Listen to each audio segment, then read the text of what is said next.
एक गांव से निकल करके महाराष्ट्र बॉम्बे में जा करके राजनीतिक जीवन शुरू करने के बाद मैं समझता हूं कि उत्तर भारतीयों में एकमात्र ऐसे नेता रहे जो उत्तर भारतीयों के दुख सुख में हमेशा खड़ा रहा करते थे। आज भाई कृपाशंकर जी भारतीय जनता पार्टी की महाराष्ट्र में सदस्यता ग्रहण करने के बाद काशी प्रथम आगमन पर हमारे भारतीय जनता पार्टी के हजारों हजार कार्यकर्ता एयरपोर्ट पर बाजा बजा करके इनका स्वागत किए।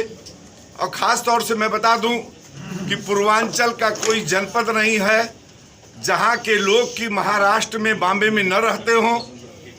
कोई ऐसा गांव नहीं है जिस गांव में लोग बॉम्बे महाराष्ट्र में न रहते हों। निश्चित रूप में बड़े भाई कृपाशंकर जी के भारतीय जनता पार्टी में आने के बाद निश्चित रूप में भारतीय जनता पार्टी का ग्राफ बढ़ा है और आगे बढ़ता रहेगा। मैं आपको एक छोटा सा परिचय दे दूं। शुरुआती दौर में 20 साल तक अपने राजनीतिक जीवन में 20 साल तक लगातार विधानसभा और विधान परिषद में अपनी हिस्सेदारी मजबूती के साथ वहां पे उन्होंने किया।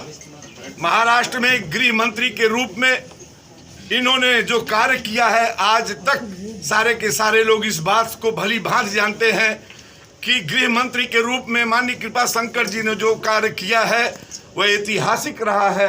आज भी लोग, बॉम्बे के लोग, महाराष्ट्र के लोग उसको याद करते हैं। मैं भाई कृपाशंकर जी के जीवन की वह कहानी बताना चाहता हूं कि गांव से निकलने के बाद, एक गरीब परिवार से निकलने के बाद अपने मेहनत के बल पे उन्होंने अपने उत्तर भारतीयों की तो सेवा की, लेकिन निश्चित रूप में उस सेवा के साथ उन्होंने राजनीति में जो अपनी एक पकड़ बनाई हुआ भी अपने आप में एक अनुकरणीय रहा है। भाई कृपाशंकर जी अब आपके बीच में आए हैं, निश्चित रूप में अपने विचारों को व्यक्त करेंगे। एक लंबे समय के इंतजार के बाद पूर्वांचल की आंखें टकटकाती रहती थी कि कृपाशंकर जी यदि भारतीय जनता पार्टी में आ जाते तो निश्चित रूप में और हौसला बुलंद होता यहाँ के रहने वाले बॉम्बे में। और वही आज सारे लोग खुशी के रूप में इनको देख रहे हैं, इन लोगों का स्वागत किए हैं। मैं पुनः भारतीय जनता पार्टी के तरफ से, अपने विधानसभा ही नहीं काशी के तरफ से मैं आपका हार्दिक स्वागत और अभिनंदन करना चाहता हूं। आपके बीच में है, मैं चाहूंगा कि आप इनके विचारों को सुनें।